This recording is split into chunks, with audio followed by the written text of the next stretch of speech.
You all with as much information as I could up front with this, but Thank you. as you know, we provide an annual contribution to the Industrial Authority to keep that entity operational. Over the last 2 years, we have provided additional funding so that they would have money to be able to move forward, along with the match money they've received from the state, to move forward with developing the Walters Industrial Park. We need roads, water, sewer, a lot of infrastructure needs there. So we built into the budget $45,000 last year, $40,000 this year. We're giving them that money.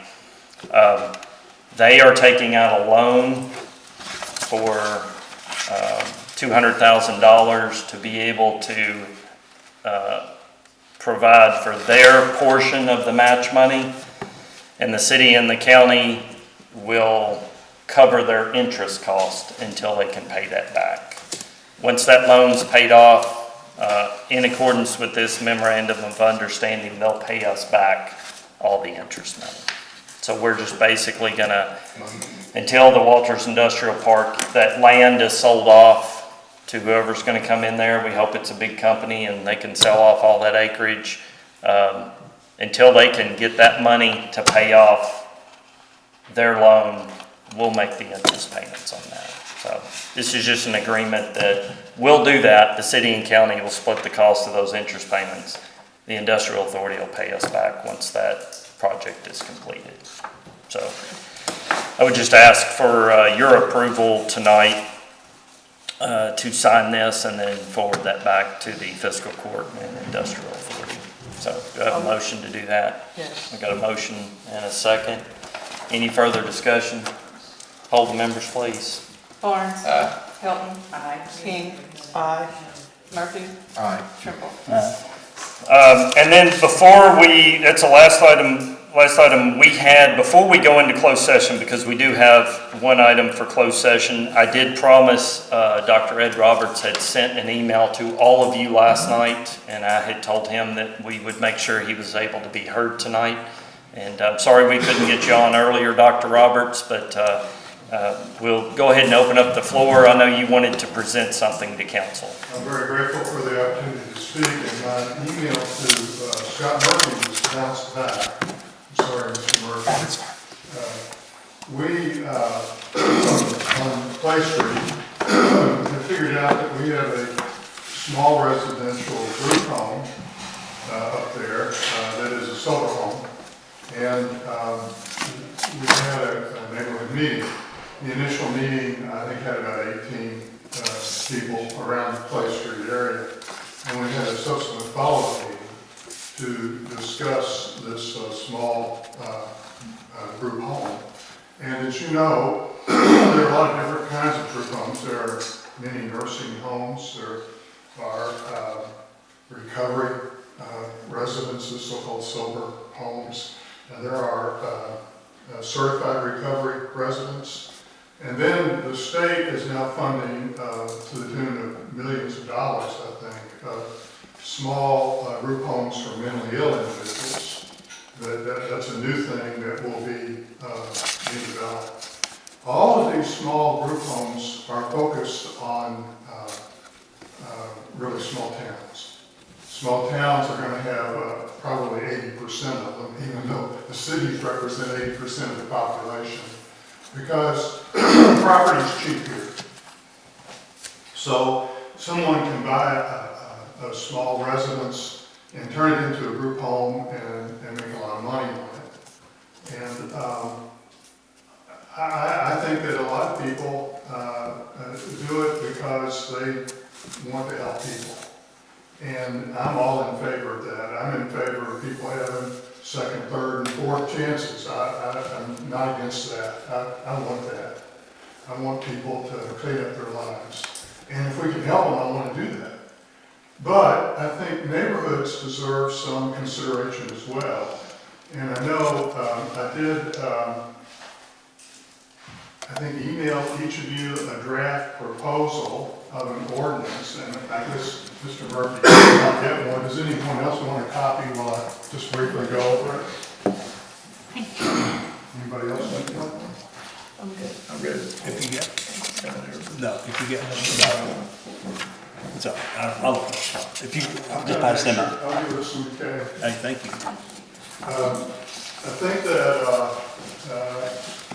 you know, what we want to see is just awareness. The community should be aware of these facilities. Apparently there are 5 of them, I found out this past week in Mount Sterling. I had no idea that there were 5 of them. And just you know, you find out by just talking to your neighbors. There's one up on Holt Avenue, there's one on Main Street, whatever, you find this out. But we feel like when we had our discussion with the neighborhood, we came up with a list of things that we would like. And we'd like that when state certification is required, that people actually get it. You know, that they present that they prove that they have it. You know, we think that's a reasonable thing for a neighborhood, that the people running this thing have gotten certified the way they're supposed to be. We also think that there should be a city registration permit that shares with the city proof of state certification and also gives the city emergency contact information. So you know, if someone is passed out in the front yard, I know EMT comes, but the city should have the ability to contact someone who's in charge. And that's a mystery, you know, I mean, how do you get that? I think the neighborhood deserves it. There should be a copy of the house rules in these sober living homes. There should be documentation of the property owner if they're leasing the property. And then there should be annual safety inspections. Now, that's a state requirement, but I don't think it's being done. If it's a state requirement, whose responsibility is it to get that done? Is that the state building inspector? And then I think that the city, the neighborhood, our communities deserve to know, yes, that's being done. We're not asking for anything other than what the state requires for these sober living homes. And we feel like if the city becomes involved in it, through the code enforcement officer or the building inspector, that of course they would charge a fee. But one of the big things that we've come across in our research is that there are occupancy limits, and they are definitely not being enforced in Mount Sterling. You know, it's 50 feet per occupant, 50 square feet per occupant. That is the state law, state regulation for these. It's Title 902, Chapter 20, Regulation 160. And yet the sober living home 2 doors down from me has 12 men. Well, they've got 4 in each room. Yeah. They got 3 rooms. 12 men, and I think it's a push to have 6. But at any rate, we just want the requirements that the state and federal government have put in place for these facilities to be enforced. We don't think that's an unreasonable request. We just want to know that somehow our community has someone following the rules, watching over these facilities. I tell you, the mentally ill small homes are going to be a challenge for all communities, because many of these people deserve a chance, they deserve to live in the community, but they can be very violent.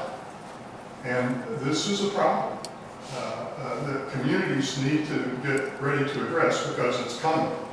So we also, in our draft ordinance, mentioned the exclusion of sex offenders and violent felons, which we understand is allowable.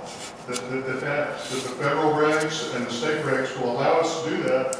And if you read down through there, it also says that people who have been involved in the manufacturing of drugs would be excluded as well. I also understand that's if these are not, I mean, these are homes primarily for people that have been useless, and they are sold. But there are some places that have excluded people who manufacture drugs. They're in a different category. And of course, we think that the homes must enforce abstinence, and that there should be, penalties if these rules are not followed.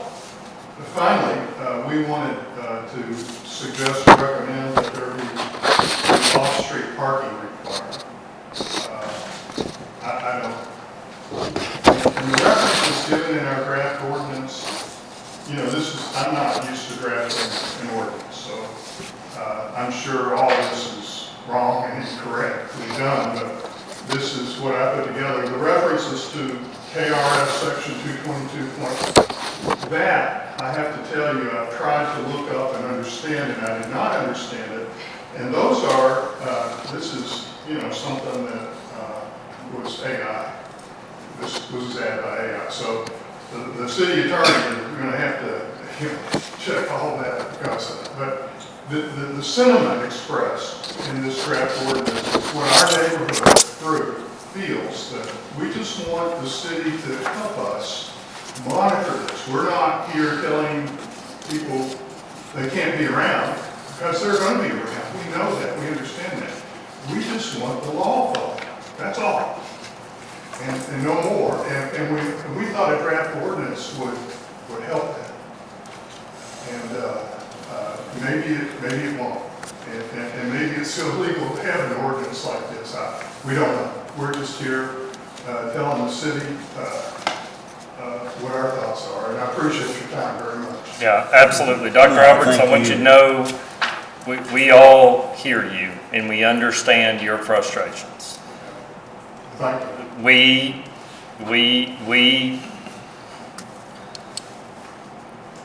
have, for lack of a better word, challenges because the federal government and the state government have basically put policy in place that exempts us from that decision-making process. We believe in local control, and you would think that the levels of government above us would respect that, but in this case, they don't. They have basically said our zoning ordinance don't apply.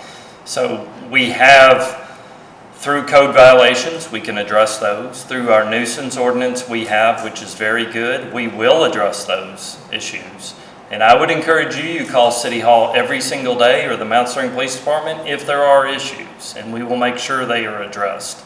So we're not going to allow activities to take place that disrupt the good order and discipline of the neighborhood.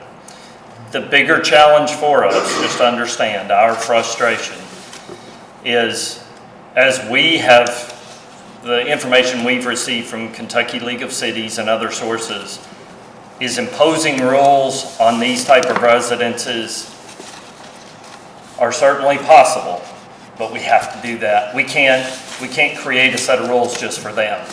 The rules would have to apply to across the board to everyone, and that could open the door to those running Airbnbs, VRBOs, renting out space, rental, the landlords who rent properties.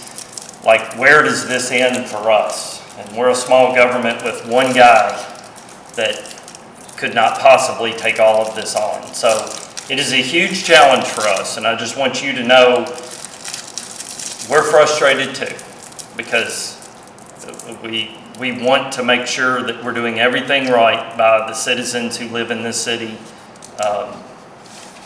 But we're finding for us, it's hard to come up with a solution that's going to meet everyone's expectations. And as I explained to you last night, there are a lot of property owners, landlords who will not accept any change in this community that we try to bring. We faced it before with those nuisance ordinances. We will have a fight on our hands if we try to impose regulations on them. I say that only to tell you this is way more complex than just putting rules on one of these recovery Well, houses. I fully appreciate that, and but I do think that the state has carved out small group homes as a separate category, that they have carved out. There was a whole set of rules and regs that I read through this past week. And all we're asking is, we want those rules followed. And you're exactly right, and we'll make sure that whoever is responsible for the state, until we figure this out together, is looking at that the way they should. And that if inspections are to be made, or occupancy inspections need to be made, that we can help facilitate those. So we'll do everything we can to try to live within the framework that's put before us until we can figure out a better solution going forward. Well, if the city can help pressure state inspectors to come inspect, that would be wonderful. It would be wonderful. We just don't. We have our own challenges with the state ourselves. So. Our neighborhood's going to call. You Yeah, I know. tell us who should call. We'll find you the I'll number. get you a number and all of you can call. Yeah. We'll all call. So I just want you all to know you are being heard, and we are, believe me, you call City Hall every single day if there are issues, and we'll make sure that we are addressing those with that property owner. Thank you. Okay, thank you all. Dr. Roberts, I just wanted to thank you for, you've obviously put a lot of work into researching that, and so this is something I had worked on extensively a couple of years ago, trying to get some parameters in place to alleviate concerns of some citizens that had a similar facility open. And I've talked to Dr. Dudley McKenna, who I think is a part of your neighborhood as well, and shared this information with her. But since you are obviously interested in researching, the pivotal case that ties back to this, and you will certainly appreciate as your background, is I think it's City of Eddington versus Oxford House, and that's a U.S. Supreme Court case in I think 95 that establishes that substance abuse is a medical disability and therefore cannot be discriminated against, and that's where they get their strength. Is you cannot identify or single out any sort of medical disability for fair housing. And that's how it's all tied back into there, and that's where I kept meeting the roadblocks the last time we had this. So zoning laws as far as number of unrelated individuals or so many individuals within a household, if it has anything to do with it because it's not a single family residence, then it's been declared unconstitutional and they're protected. So I just wanted to throw that case out there for you just in case it comes up, or if you have found, if in your research you make progress that I have not, that is a workaround the Oxford House rules. Well, they have regulations that say, what the area is supposed to be, the state does, for small group homes. So They can regulate, the city cannot. We cannot place more stringent restrictions than we do for anything else in that zone, is what it came back to us. I submitted multiple ordinance drafts a couple years ago to KLC, and each got rejected as would not withstand judicial scrutiny under the constitutional analysis of Oxford House.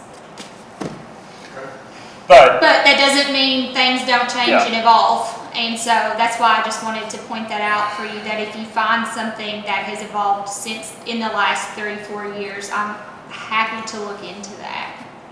I will be attending the annual Kentucky League of Cities convention. That's usually one of the all these topics that are tough for cities to navigate are generally talked about. I plan on being in one of those sessions to see if I can find best practices, see if there's a city that's been able to, effectively address this. The bigger cities can, because the bigger cities have teams of lawyers and and more code enforcement officers than we do. And you said it before, smaller cities struggle with this because we just don't have the resources to adequately address it. Our city attorney's not even a full-time employee, you know, so we're all just doing the best we can with what we have, and that is a challenge as a smaller city to be able to address some of these very complicated issues where larger cities have, you know, a leg up with bigger teams to be able to do that. But I promise you, we will stay on top of it. We'll do the best we can for every citizen. I know the McCormicks are here. I've talked to you all. I commit to you, we're on your side. If you're having issues, we're going to figure it out together, okay? Okay, thank you all. Okay, anything else from anyone? I'll need a motion to go into closed session in accordance with KRS 61810. This is for contract and collective bargaining discussions. I'll need a motion. Motion by Barnes, second by Murphy. Hearing no objections from council, we will move into closed session. So thank you all for coming.